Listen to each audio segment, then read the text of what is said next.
Bom, galera, bem-vindos a mais um vídeo. E nesse vídeo aqui a gente vai trazer um tema muito interessante, tá? Então, se você ainda não viu as aulas anteriores desse mini curso, para aqui, volta lá, maratona as aulas e a gente segue a linha de raciocínio aqui, tá certo?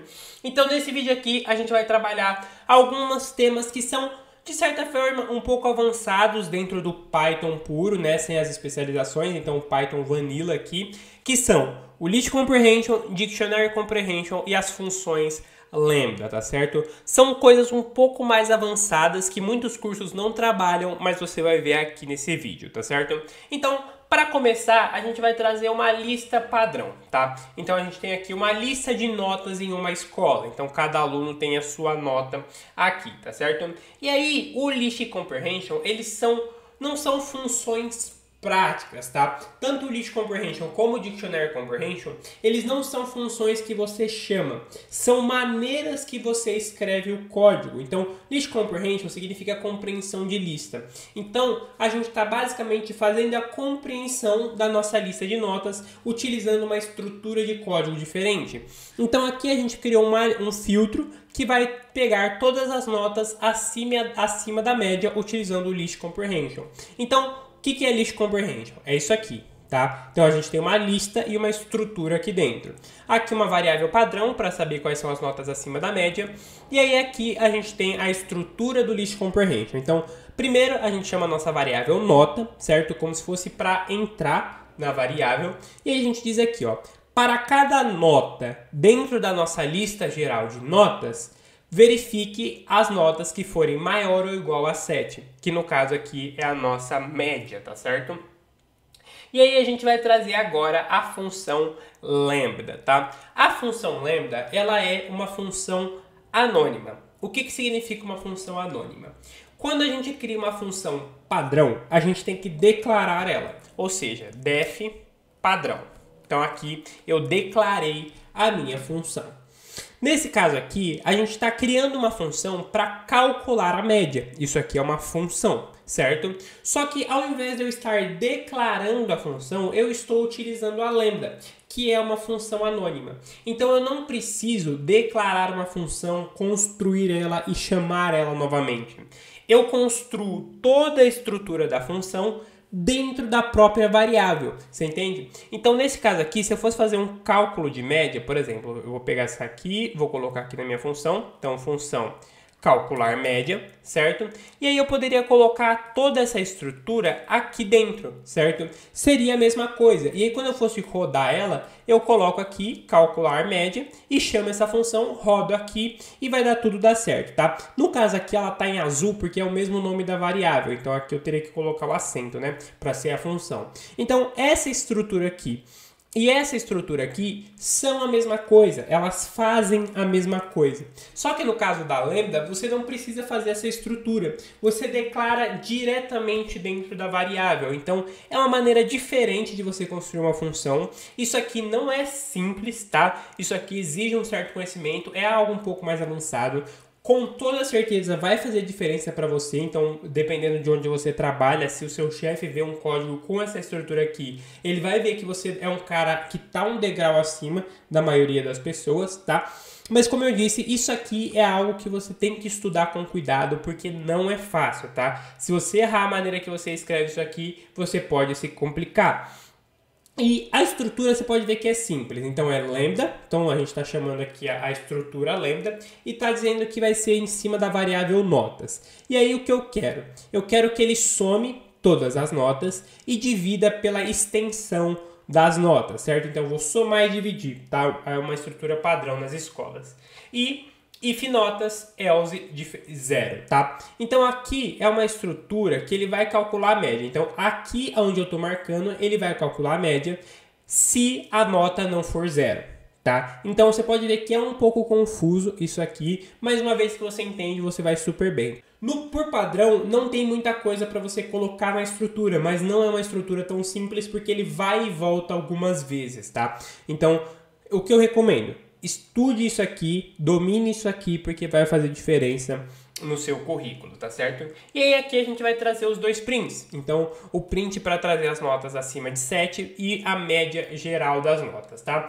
Dois pontos, ponto 2f é uma estrutura para limitar o número de casas decimais depois da vírgula. Então, quando você faz algumas contas decimais, às vezes você tem uma dízima periódica. Então, é quando você tem vários e vários números depois da vírgula, certo? Então, você tem números infinitos depois da vírgula. Dois pontos, ponto 2f serve para ele ignorar esses números extras e colocar apenas duas casas depois da vírgula.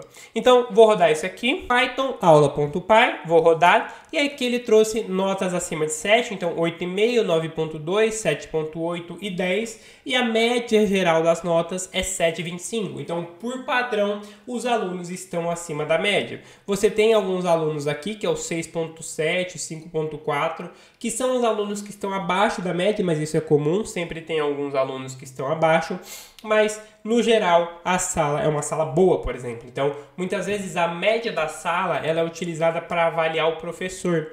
Então, se a média da sala é 7,25 e você tem alguns poucos alunos indo mal, esses alunos têm dificuldade. Mas se a sala inteira está mal, aí a culpa já geralmente cai sobre o professor, tá certo?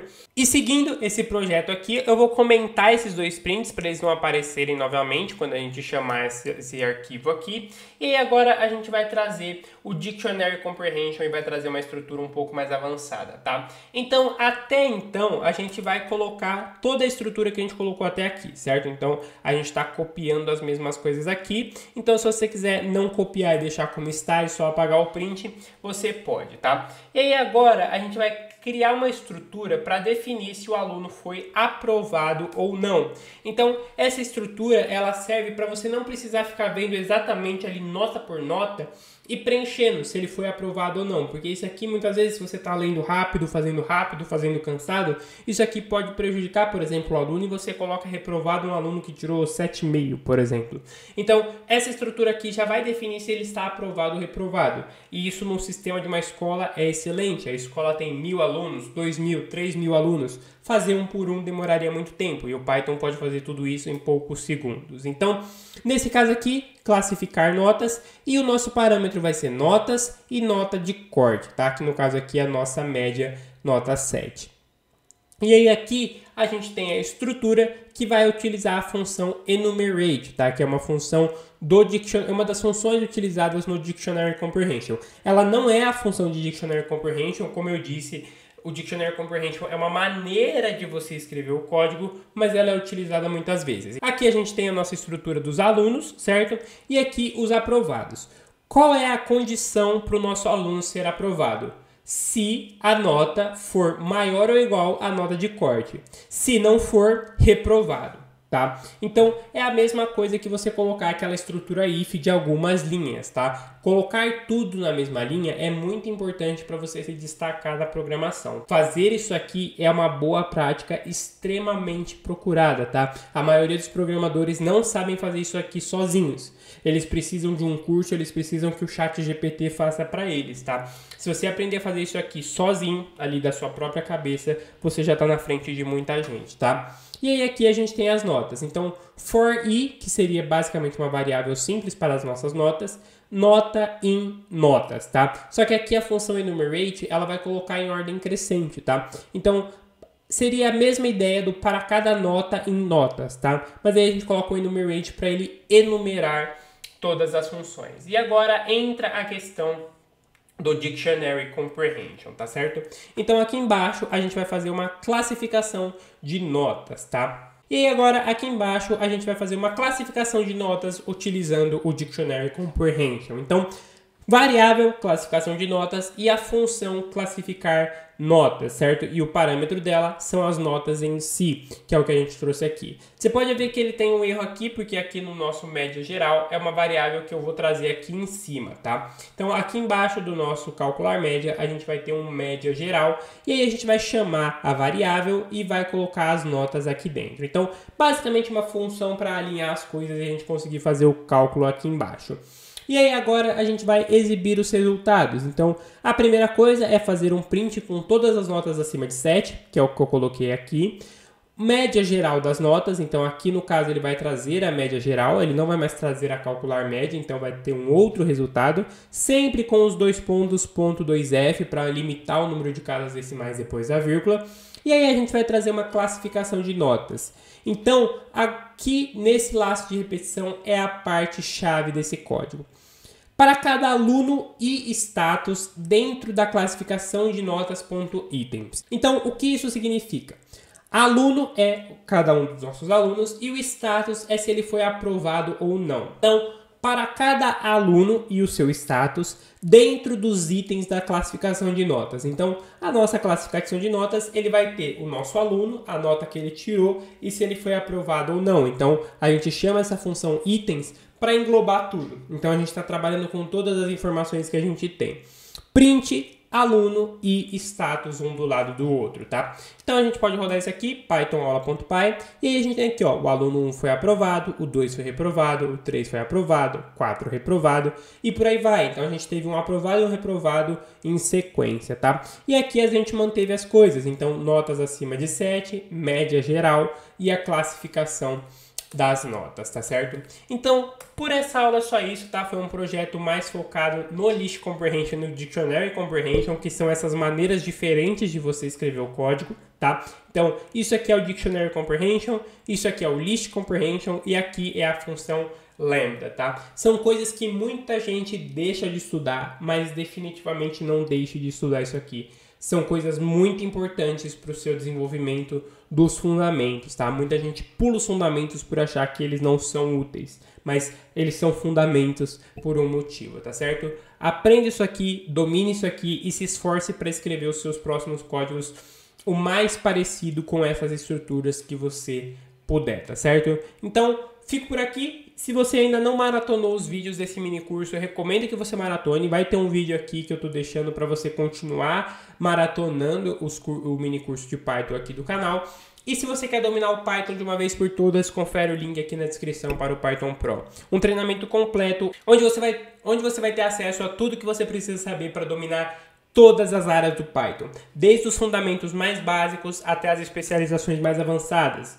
Dados, automações, web, inteligência artificial, você encontra tudo dentro do Python Pro, tá certo? Então, fico por aqui, se inscreve no canal, like no vídeo e até a próxima aula.